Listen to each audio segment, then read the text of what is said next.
Hey folks, this is Gabe with Security.org, and today I want to talk to you about 9 common crypto pitfalls that you should try to avoid. I mean, crypto is everywhere. You can buy it on Venmo, Cash App, you can get it at my bodega. It's the main event at South by Southwest this year, but that doesn't mean that it's like other investments. So I'd like to talk to you today about 9 common pitfalls you should try to avoid. Of course, this is a companion video to being safe in crypto, which you can check out here.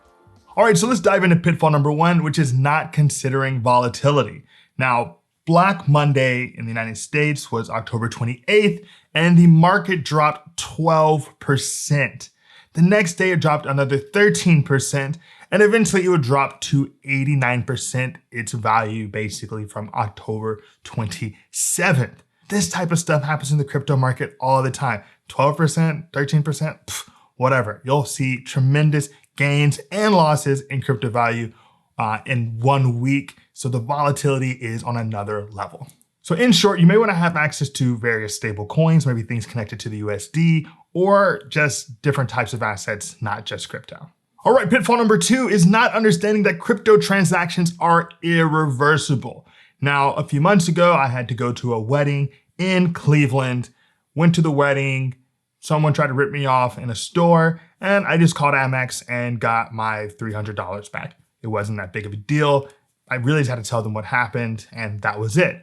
If you make a mistake when it comes to crypto, who are you gonna call? Ghostbusters? No, it's just not happening. So remember that when you make transactions, they are essentially irreversible. Now, number 3 pitfall is failing to do your research. Now, let's be clear, there are and have been some redonkulous returns when it comes to crypto, people doing investments. I have a friend, for example, using Voyager to get ridiculous yields. I mean, she's killing it. She's like doing excellent.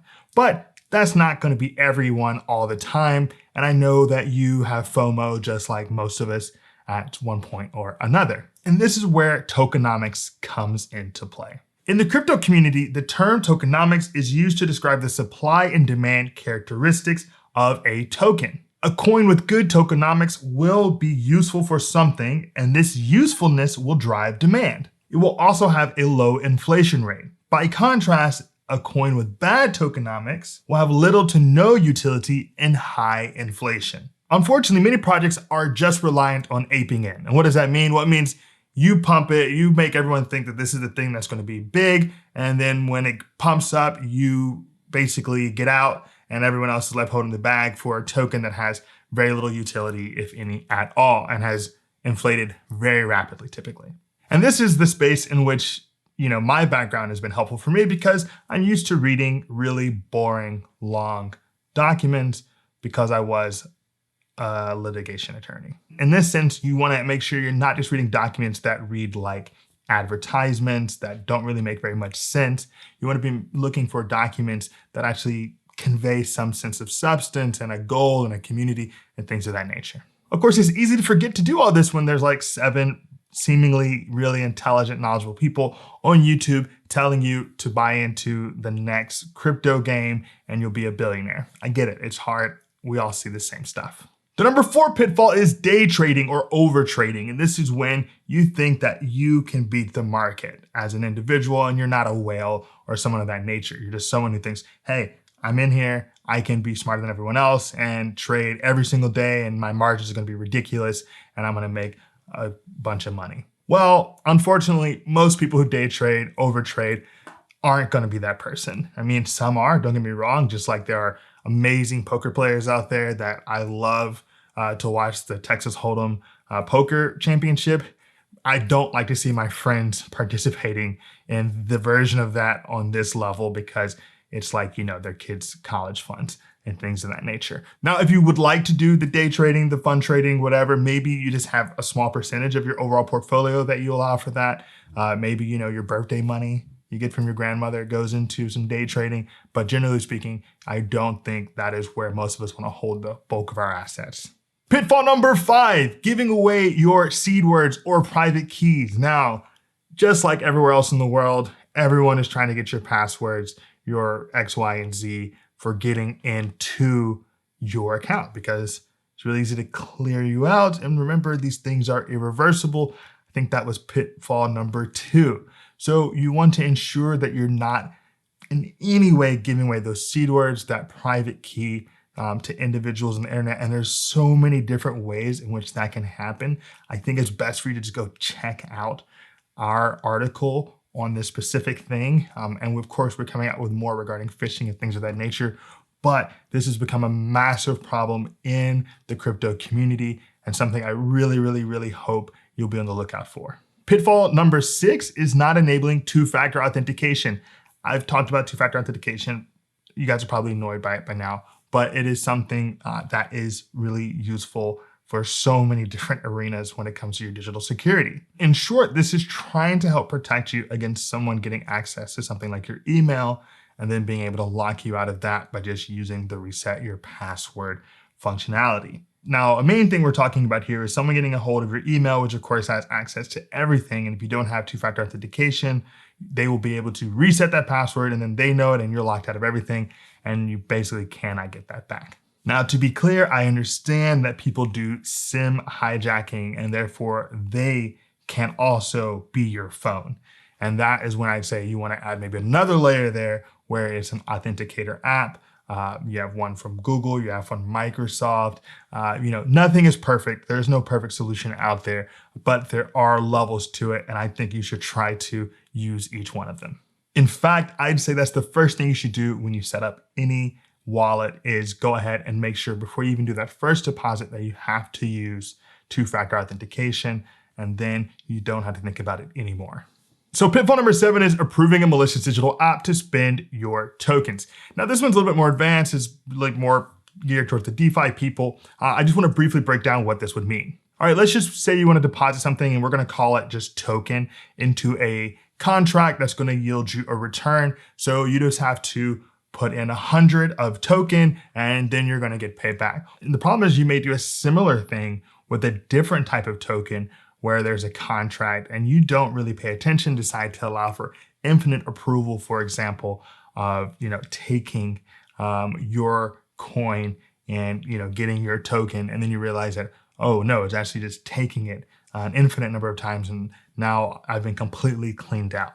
Now, this is something that has happened and you want to ensure that it's not happening to you. And there are a few ways you can do that. If you have a token, you want to ensure that if you don't really know it, you don't really trust it, you're not allowing for infinite approval for it to, spend your token, because that's how we end up here. Number 2 is just using those that have been around for a long time. I mean, you don't always have to be the first person on something, right? I know we all want to be hipsters in that sense, but you don't have to be the first person to use a new digital app.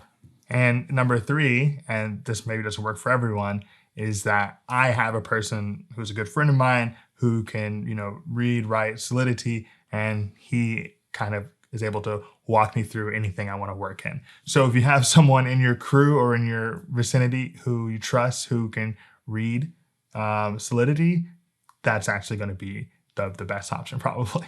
Pitfall number 8 is unknowingly investing in a Ponzi scheme or an MLM. And this happens to all the best of us. It happens all the time. I mean, I remember in college, I was working a ton.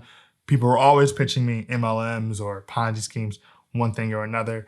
And, the point of that is you jump in so that they have exit liquidity. So the moment you start hearing about something, you want to check out the URL. You want to see what's actually happening. You don't want to just see what someone's saying on Twitter and being like, oh yeah, that's going to be me. Or someone on YouTube saying, oh yeah, I'm going to be that person. Because they really just want you to come in so they can make their money and get out. So just like you would be careful in the real world around people with these schemes about you just have to sell to these few people or you buy at this point and it's going to be worth this, that's difficult to kind of really determine. And to be honest, a lot of them are very upfront about being like a kind of Ponzi scheme of sorts, like a gambling kind of thing. And, if that's what you want to do, that's it. But remembering that you are just gambling, that you are just engaged in a Ponzi scheme. And I do like that some of them are pretty upfront about that fact. So that's something you also want to be on the lookout for, just like you would be anywhere else. Pitfall number 9 is a rug pull or falling for a rug pull. And This one is really tough, and one that upsettingly many celebrities and other types of like athletes are kind of getting involved with. And this is essentially where they say, hey, this is my project. Send me some crypto. It's going to be dope for everybody. And then they say, oh, thanks, man.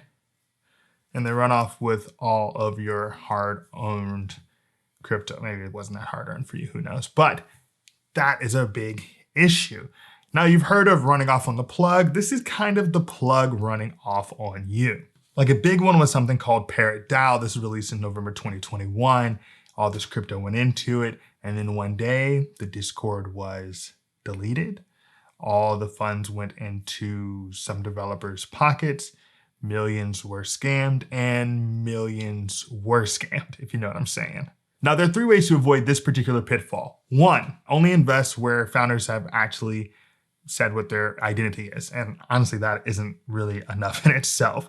But that's a big one is, hey, do I actually know who this is? Are they reputable? Who's actually founding this project? Some people may disagree with this. This is my opinion. Number 2, and this goes for everything that I've said today, basically, is you only want to invest as much as you can afford to lose. Now, thirdly, this is the way you want to go about doing your investments. You want to diversify that portfolio like you would with any other asset. So if I were going to invest in tech, I wouldn't just invest in Apple, right? I would invest in Apple and Microsoft and I don't know, Zoom. You get the idea. And that would be the same for projects like this, like DAO projects. You don't want to maybe just put all your eggs in one DAO basket, if you will. You may want to spread it around things that you find interesting, things that you think are sustainable, things that you think are fun. All right, so thanks for checking out today's video on the 9 common pitfalls. I hope that it was useful for you. Please review them. Check out our website, Security.org, where we're talking about these things all the time. We are always, of course, trying to bring you the newest in digital and physical security. My name is Gabe. This is Security.org. Be secure.